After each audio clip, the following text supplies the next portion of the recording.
A paz do Senhor, muito bom dia! Sejam bem-vindos, bem-vindas à nossa leitura bíblica diária. Que bom estarmos, mais uma vez, de frente com a palavra de Deus, nesse dia, clamando graça ao nosso Deus, buscando o nosso Senhor e sendo alimentado por esta que é eterna, que dura para sempre, aquela que não muda, aquela que não sofre oscilações, a palavra de Deus. Isso é muito precioso, é maravilhoso. Nós vamos dar continuidade aqui no livro de 2 Samuel. Lembrando que você já pode encontrar lá no meu Telegram o vídeo falando desta leitura de 2 Samuel. Então seja muito bem-vindo, que Deus te abençoe. E hoje nós vamos ler os capítulos 4, 5, 6 e 7. Sempre lembre de deixar o seu like, o seu joinha e também de convidar alguém para ler a Bíblia junto com você. Comece daqui para frente, não tem problema nenhum. E se você não é inscrito aqui no canal, se inscreva. Todos os dias, pela graça de Deus, nós estamos aqui lendo a Bíblia, anunciando a salvação, anunciando a esperança. E eu peço agora ao Espírito Santo que está aqui comigo neste momento, que Ele te visite aonde você está e que você receba o impacto do céu na sua vida agora, em nome de Jesus. Vamos à nossa leitura. Quando Isbosete, filho de Samuel, soube da morte de Abner em Hebrom, perdeu completamente o ânimo e todo Israel ficou sem reação. 2 de seus irmãos, Baaná e Recabe, eram capitães dos grupos de ataque de Isbosete. Eram filhos de Rimom, membros da tribo de Benjamim, que vivia em Beerote. A cidade de Beerote fazia parte do território de Benjamim, pois seus habitantes originais fugiram para Gitaim, onde vivem como estrangeiros. Pai do Senhor, pastor Everi. Joia. Jonatas, filho de Saul, tinha um filho chamado Mefibosete, que ficou aleijado quando era criança. Mefibosete tinha 5 anos quando chegou de Jezreel a notícia de que Saul e Jonatas haviam sido mortos na batalha. Ao ouvir isso, a ama do menino o tomou nos braços e fugiu. Na pressa, porém, deixou-o cair e ele ficou aleijado. Certo dia, Recabe e Baaná, filhos de Rimom, de Beerote, foram à casa de Isbosete por volta do meio-dia, quando ele estava descansando. A mulher que ficava à porta estava peneirando trigo, mas ficou sonolenta e cochilou. Então Recabe e Baaná passaram por ela sem serem notados e entraram na casa, onde encontraram Isbosete dormindo em sua cama. Eles o feriram e o mataram, e depois cortaram sua cabeça. E então, levando a cabeça, fugiram durante a noite pelo vale do Jordão. Chegando a Hebrom, entregaram a cabeça de Isbosete a Davi. Vejam, disseram ao rei, aqui está a cabeça de Isbosete, filho de seu inimigo Saul, que tentou matá-lo. Hoje o Senhor concedeu ao rei vingança sobre Saul e toda sua família. Davi, porém, disse a Recabe e Baaná, filhos de Rimom, de Beerote: o Senhor, que me tem livrado de todos os meus sofrimentos, é minha testemunha. Quando alguém me informou que Saul estava morto, pensando que me trazia uma boa notícia, eu o agarrei e o matei em Ziclag. Foi essa a recompensa que recebeu pela notícia. Quanto mais devo recompensar os perversos que mataram um homem inocente em sua própria casa e em sua própria cama? Não devo responsabilizá-los pela morte dele e eliminá-los da face da terra? Então Davi ordenou a seus soldados que os matassem, e assim eles o fizeram. Cortaram as mãos e os pés deles e penduraram os corpos junto à represa de Hebrom. Depois pegaram a cabeça de Isbosete e a sepultaram no túmulo de Abner, em Hebrom. Capítulo 5 de 2 Samuel. Davi se torna rei de todo Israel. Então todas as tribos de Israel vieram a Hebrom para encontrar-se com Davi. Somos do mesmo povo e da mesma raça, disseram. No passado, quando Saul era nosso rei, era você que liderava o exército de Israel.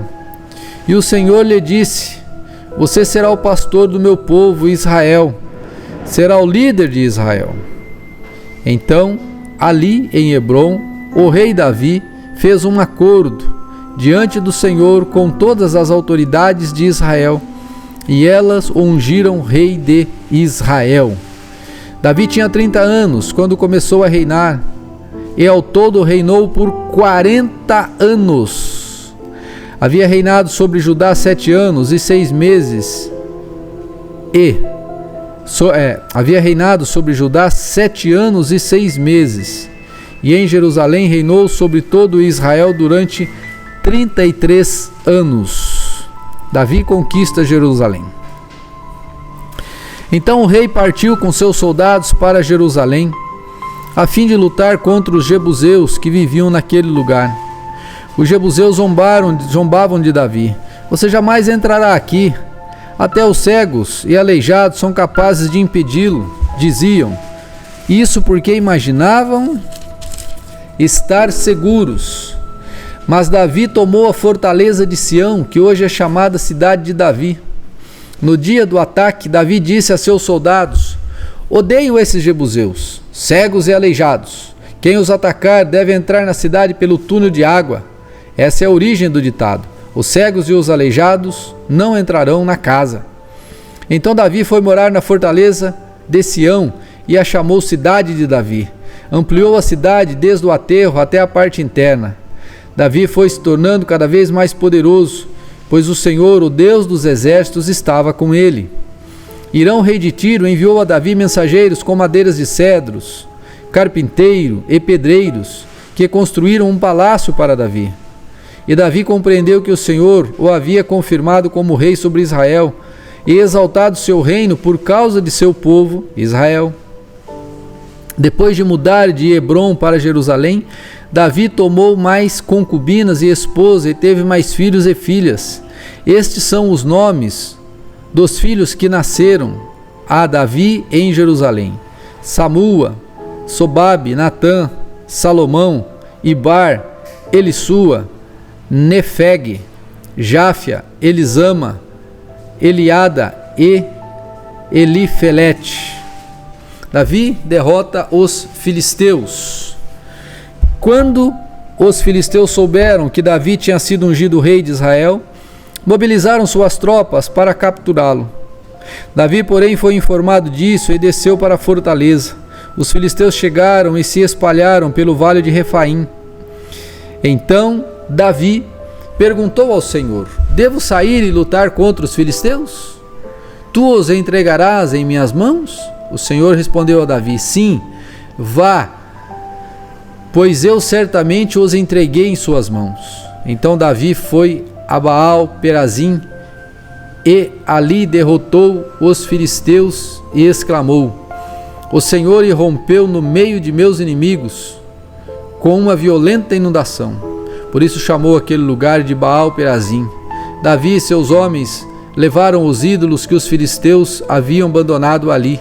Pouco depois, os filisteus voltaram a se espalhar pelo vale de Refaim. Mais uma vez, Davi consultou ao Senhor. Não os ataque pela frente, respondeu o Senhor. Em vez disso, dê a volta por trás deles e ataque-os perto dos álamos. Quando ouvir um som como de pés marchando por cima dos álamos, ataque. É o sinal que o Senhor vai à sua frente para derrotar o exército filisteu. Davi fez como o Senhor ordenou e derrotou os filisteus por todo o caminho, desde Gibeon até Gezer. A arca é levada para Jerusalém. Davi reuniu novamente todos os melhores guerreiros de Israel, 30.000 ao todo. Partiu com eles para Baalá, Judá, a fim de buscar a arca de Deus, junto à qual era invocado o nome do Senhor dos Exércitos, que está entronizado entre os querubins. Puseram a arca de Deus num carro novo e a levaram da casa de Abinadab, que ficava no monte. Saindo da casa, Uzá e Aiô, filhos de Abinadab, guiavam a carroça nova que transportava a arca de Deus. Aiô estava à frente da arca. Davi e todo o povo de Israel celebravam diante do Senhor, entoando cânticos e tocando todo tipo de instrumentos musicais, liras, harpas, tamborins, chocalhos e símbolos. Quando chegaram à eira de Nacon, os bois tropeçaram, e Uzá estendeu a mão e segurou a arca. A ira do Senhor se acendeu contra Uzá, e Deus o feriu por causa disso. Ele morreu ali mesmo, ao lado da arca de Deus. Davi ficou indignado, porque a ira do Senhor irrompeu contra Uzá, e chamou aquele lugar de Pérez Uzá.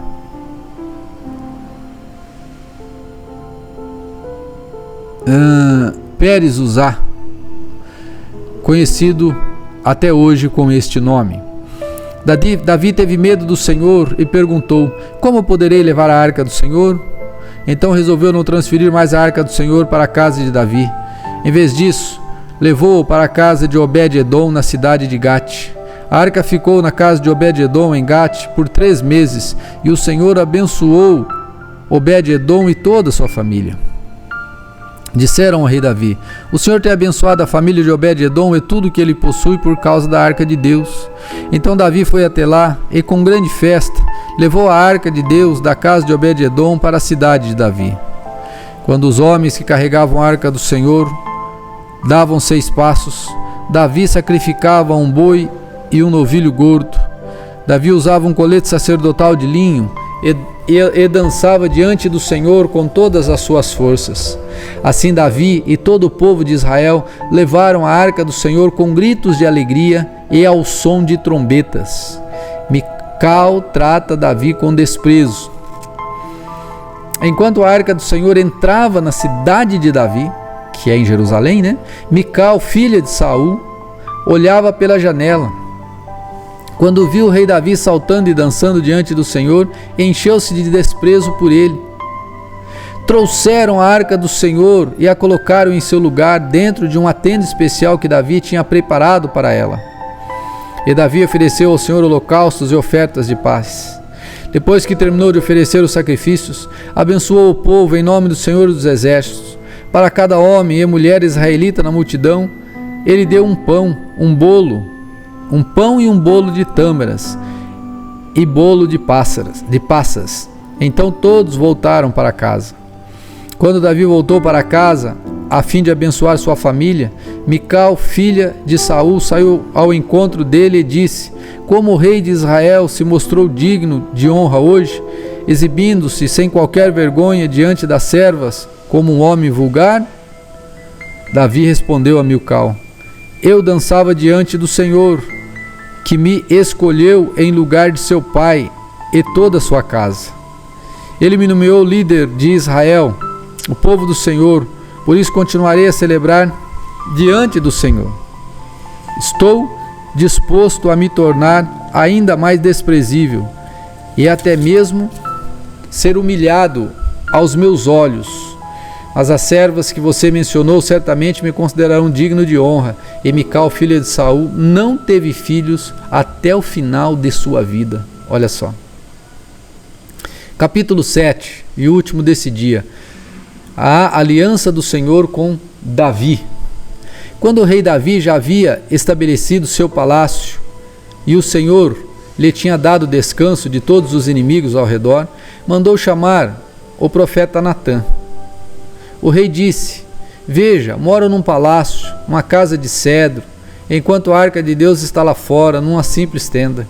Natã respondeu ao rei: faça o que tem em mente, pois o Senhor está com você. Naquela mesma noite,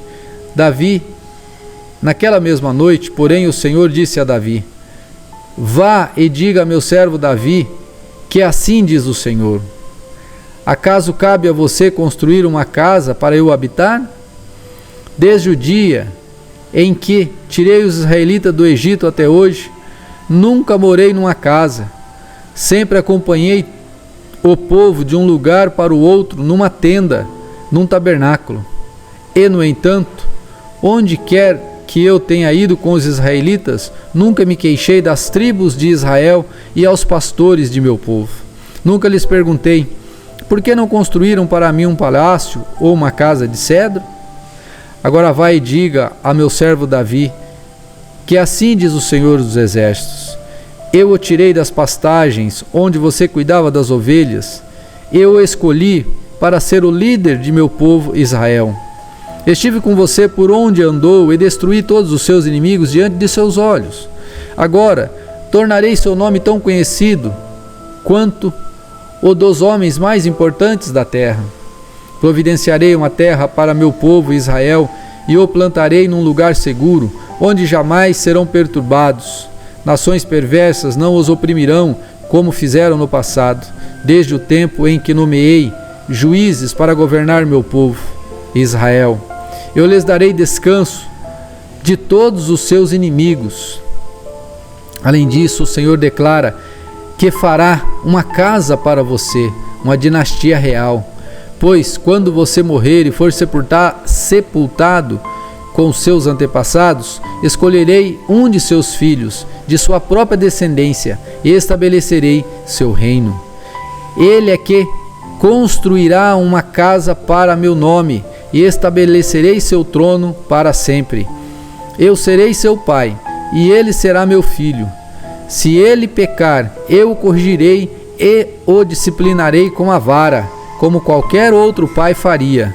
Contudo, não retirarei dele meu favor, como retirei de Saul, quando o removi de seu caminho.